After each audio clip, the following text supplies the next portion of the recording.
Welcome to the marvelous land of Oz. I'm Mardell, and it's time for more adventures in The Wizard of Oz by L. Frank Baum.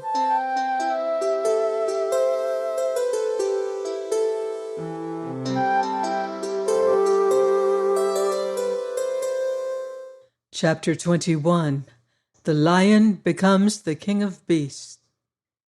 After climbing down from the China Wall, the travelers found themselves in a disagreeable country, full of bogs and marshes and covered with tall, rank grass. It was difficult to walk far without falling into muddy holes, for the grass was so thick that it hid them from sight. However, by carefully picking their way, they got safely along until they reached solid ground. But here the country seemed wilder than ever, and after a long and tiresome walk through the underbrush, they entered another forest, where the trees were bigger and older than any they had ever seen. "This forest is perfectly delightful," declared the lion, looking around him with joy. "Never have I seen a more beautiful place." "Seems gloomy," said the Scarecrow. "Not a bit of it," answered the lion. "I should like to live here all my life. See how soft the dried leaves are under your feet, and how rich and green the moss is that clings to these old trees. Surely no wild beast could wish a pleasanter home." "Perhaps there are wild beasts in the forest now," said Dorothy. "I suppose there are," returned the lion, "but I do not see any of them about." They walked through the forest until it became too dark to go any farther.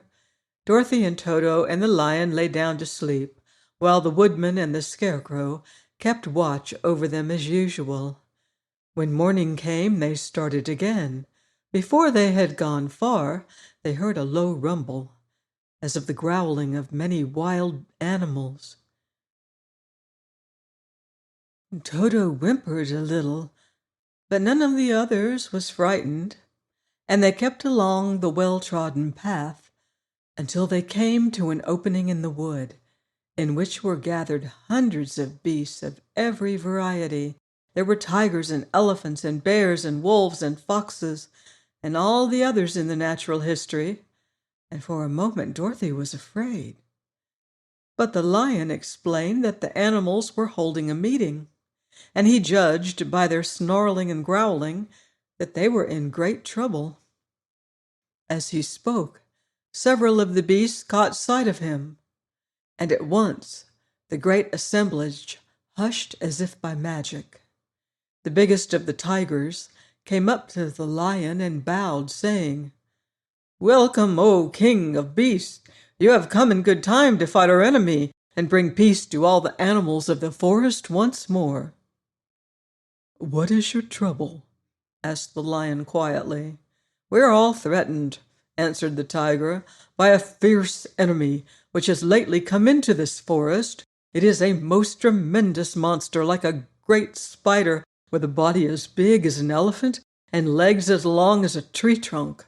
It has 8 of these long legs, and as the monster crawls through the forest, he seizes an animal with a leg and drags it to his mouth, where he eats it as a spider does a fly. Not one of us is safe while this fierce creature is alive, and we had called a meeting to decide how to take care of ourselves when you came among us." The lion thought for a moment. "Are there any other lions in this forest?" he asked. "No, there were some, but the monster has eaten them all. And besides, they were none of them nearly so large and brave as you." "If I put an end to your enemy, will you bow down to me and obey me as king of the forest?" inquired the lion. "We will do that gladly," returned the tiger, and all the other beasts roared with a mighty roar, "We will!" "Where is this great spider of yours now?" asked the lion. "Yonder, among the oak trees," said the tiger, pointing with his forefoot. "Take good care of these friends of mine," said the lion, "and I will go at once to fight the monster." He bade his comrades good-bye and marched proudly away to do battle with the enemy. The great spider was lying asleep when the lion found him, and it looked so ugly that its foe turned up his nose in disgust.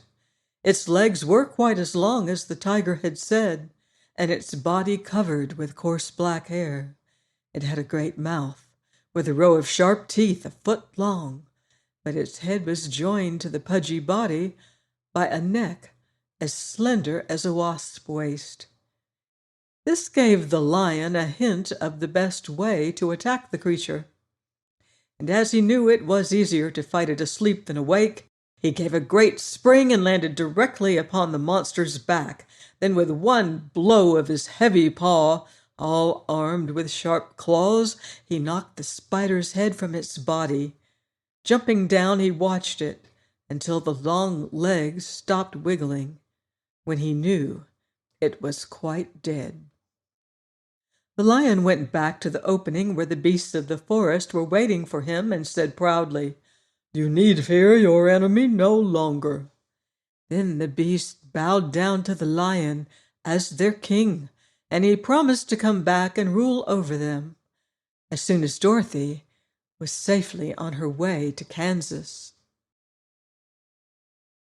Join me here next week for more adventures on the marvelous land of Oz. Goodbye for now. See you in Oz. Thank